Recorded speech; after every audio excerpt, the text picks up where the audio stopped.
अस्सलाम वालेकुम dear students, myself Mohammad Usman Javed, Muslim college Gojra के प्लेटफॉर्म से आपको वेलकम।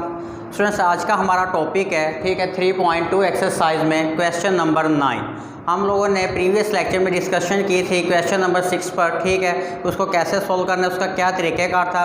जो इसमें क्वेश्चन नंबर 7 और 8 है वो आपको एज असाइनमेंट के तौर पे दिया जा रहा है। आप उसको खुद ट्राई करेंगे, सोल्व करेंगे, ठीक है। अगर उसमें कोई डिफ़िकल्टी फील हो आपको या सोल्व ना हो तो आप बताइएगा, ठीक है। इस पर अब हम क्वेश्चन नंबर 9 को स्टार्ट करते हैं कि ये मैट्रिक्स को हमने सोल्व करना है और ए मैट्रिक्स की हमने वैल्यू फाइंड आउट करनी है। चलिए इसको सोल्व करते हैं। सबसे पहले क्या करेंगे, ये मैट्रिक्स है, ठीक है, इसको हम राइट हैंड साइड पे शिफ्ट कर देंगे। हमारे पास क्या आएगा, 4 3 2 एंड 2 ए मैट्रिक्स इक्वल हमारे पास क्या आ जाएगा, -1 -4 3 एंड 6 प्लस माइनस वाला मैट्रिक्स यहाँ पे जाके क्या हो जाएगा, प्लस फिर क्या आएगा 2 3 -1 एंड -2। अब ये मैट्रिक्स एज इट इज़ लिखेंगे, 4 3 2 एंड 2। यहाँ पे ए मैट्रिक्स इक्वल -4 और +2, इनको ऐडअप करेंगे। जब इनको ऐड करेंगे 1 -4 + 3 -1 3 -1 2 6 -2 4। अब स्टूडेंट्स क्या करेंगे, हम इन जो मैट्रिसेस हैं इनको भी नाम दे लेते हैं। फर्स्ट करें, हम इसको कोई भी मैट्रिक्स का नाम दे सकते हैं। आप एक्स का चलिए नाम देते हैं, X matrix A as it is, और इसको नाम देंगे हम बी मैट्रिक्स का, ठीक है।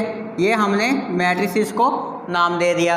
अब हम इसको आगे सिंप्लीफाई करते हैं। ये ऐसा ही क्वेश्चन हमने 3.1 एक्सरसाइज में भी सॉल्व किया है, क्वेश्चन नंबर 12 में, ठीक है। या हमने 3.2 में क्वेश्चन नंबर 3 जब लीनियर इक्वेशंस को सॉल्व किया था तब भी ऐसी ही इक्वेशंस हमने सॉल्व की थी। तो हमने क्या करना है, इसमें हमें ए मैट्रिक्स फाइंड आउट करना है। हम x को उठा के दूसरी साइड पर ले जाएंगे। हमें पता है जब हम x को उठा के दूसरी साइड पे शिफ्ट करते हैं तो हमारे पास क्या आएगा, a इक्वल x इनवर्स। यहाँ पे जाके क्या बनेगा, x का इनवर्स और साथ आएगा b। अब इसको लिखना कैसे है, इनवर्स को b से पहले लिखेंगे या b के बाद। इसका मैंने आपको एक तरीका बताया था कि हम देखेंगे यहाँ पे हमने a फाइंड आउट करना है और जो चीज़ फाइंड आउट करनी है x उससे पहले लिखा हुआ है। इसका मतलब इनवर्स को b से पहले लिखेंगे, ठीक है।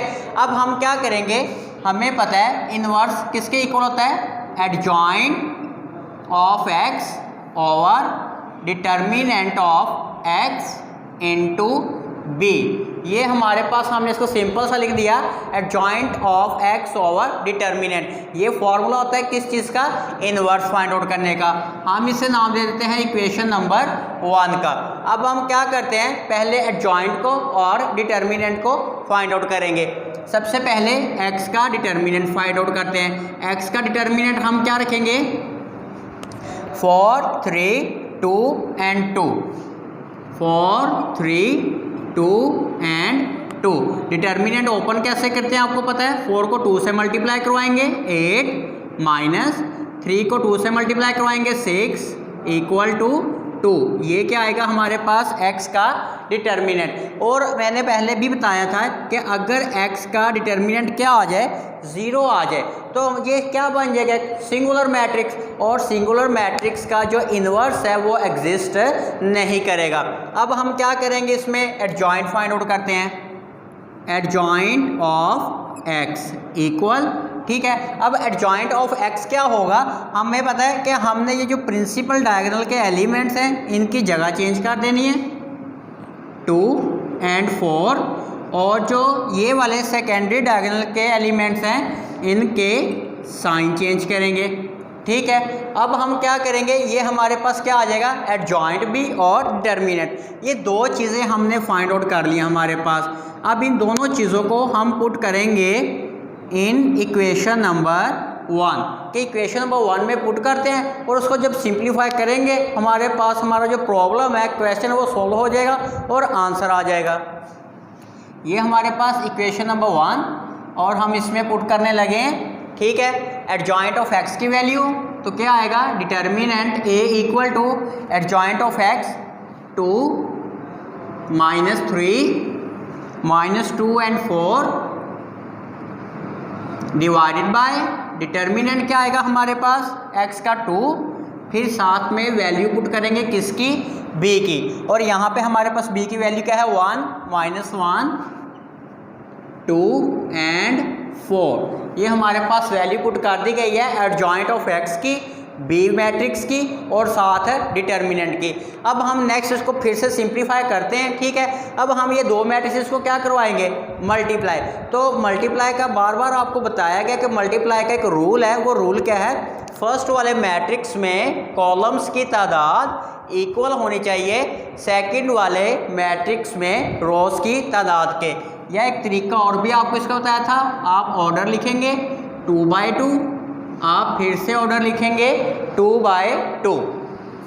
हम देखेंगे दरमियान वाले दोनों डिजिट क्या हो गए हैं, सेम। अगर तो ये सेम है इसका मतलब हम इन दोनों को क्या करवा सकते हैं, मल्टीप्लाई, ठीक है। तो अब मल्टीप्लाई करवाते कैसे मैट्रिसेस को, इसका भी आपको तरीका बताया गया था, रो को कॉलम से मल्टीप्लाई करवाते हैं। चलिए फर्स्ट रो फर्स्ट कॉलम, 2 को 1 से मल्टीप्लाई करवाएंगे 2, -3 को 2 से करवाएंगे मल्टीप्लाई -6, 2 को -1 से करवाएंगे -2, 3 को -4 से कराएंगे -12। फिर सेकंड रो फर्स्ट कॉलम, -2 को 1 से करवाएंगे -2, 4 को 2 से करवाएंगे 8, -2 को -1 से करवाएंगे 2, 4 को 4 से कराएंगे 16। हमने इन दो मैट्रिसेस को क्या करवा दिया हुआ है, मल्टीप्लाई। अब इनको हम सिंप्लीफाई करते हैं, -4 -14 6 एंड 18 डिवाइडेड बाय 2। अब इसको हम क्या करेंगे, 2 पे डिवाइड कर देंगे। जब हम इसको 2 पे डिवाइड करवाते हैं, देखिएगा -4 को जब 2 पे डिवाइड करवाएंगे -2 -7, 2 पे डिवाइड करवाएंगे 3 और 2 पे डिवाइड करवाएंगे 9। ये हमारे पास ए मैट्रिक्स की वैल्यू आ गई है। ये हमारे पास क्या है, आंसर है ए मैट्रिक्स का। तो स्टूडेंट्स इसको दोबारा देखिएगा, एक बार फिर से रिकॉल करते हैं। क्वेश्चन नंबर 9 का फर्स्ट पार्ट है, ये मैट्रिक्स दिए गए हैं और हमें कहा गया है कि हम ए मैट्रिक्स को फाइंड आउट करें। सबसे पहले क्या करेंगे, ये जो मैट्रिक्स है लेफ्ट साइड पे माइनस में, इसको उठा के जब दूसरी साइड पे शिफ्ट करेंगे तो ये माइनस यहाँ पे क्या होगा, प्लस। आपने मैट्रिक्स के अंदर वाले साइन चेंज नहीं करने, सिर्फ बाहर वाला साइन क्या होगा, चेंज हो जाएगा। फिर हमने इन दो मैट्रिक्स को क्या करना है, ऐड कैसे करते हैं, कोरेस्पॉन्डिंग एलिमेंट्स को ऐड कर देंगे। फिर हमने इस मैट्रिक्स को नाम दे दिया एक्स का, ये ए मैट्रिक्स और ये बी। फिर हमें पता है कि हमने ए को फाइंड आउट करना है, हम एक्स को उठा के दूसरी साइड पे शिफ्ट करेंगे तो ये क्या बनेगा, एक्स इनवर्स बी। हाँ, इनवर्स किसके इक्वल होता है हमें पता है, एडजॉइंट ओवर डिटर्मिनेंट, और इसको हमने नाम दे दिया इक्वेशन नंबर 1। अब हमने पहले क्या फाइंड आउट करना है, डिटर्मिनेंट और एडजॉइंट। तो x का डिटर्मिनेंट फाइंड आउट करेंगे, ये वैल्यू हमारे पास किसकी है, x की। जब हम इसका डिटर्मिनेंट फाइंड आउट करेंगे तो ये क्या आएगा, 2। मैंने बताया अगर तो ये आ जाए 0 हम लिखेंगे फिर इनवर्स डज नॉट एग्जिस्ट, क्योंकि ये एक सिंगुलर मैट्रिक्स बन जाएगा, ठीक है। सिंगुलर मैट्रिक्स क्या होता है, जिसमें डिटर्मिनेंट क्या आ जाए, 0 आ जाए किसी भी मैट्रिक्स का, उस मैट्रिक्स को नाम देते हैं सिंगुलर मैट्रिक्स। और सिंगुलर मैट्रिक्स का जो इनवर्स है वो होल्ड नहीं करता। फिर हम क्या निकालेंगे, एडजॉइंट में ये जो डायगोनल के एलिमेंट है इनकी जगह चेंज कर देंगे और इनके साइन चेंज कर देंगे।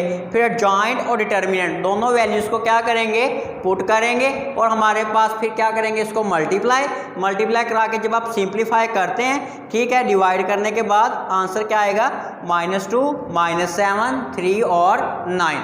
तो ये हमारे पास था क्वेश्चन नंबर 9। इसका सेकंड पार्ट सेम इसी तरीके से आप खुद ट्राई कीजिएगा, ठीक है। आपको मैंने असाइनमेंट में बताया क्वेश्चन नंबर 7 सिंपल है, उसमें आपने मल्टीप्लिकेशन करवानी है, आप ए का ट्रांसपोज लेंगे और ए से मल्टीप्लाई करवा देंगे।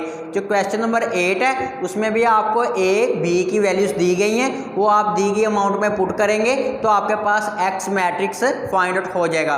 और इस क्वेश्चन नंबर 9 का सेकंड पार्ट। ये 3 चीज़ें आपने असाइनमेंट के तौर पे करनी है। अगर ये सोल्व ना हो, इसमें कोई डिफ़िकल्टी फील हो तो आप बताइएगा।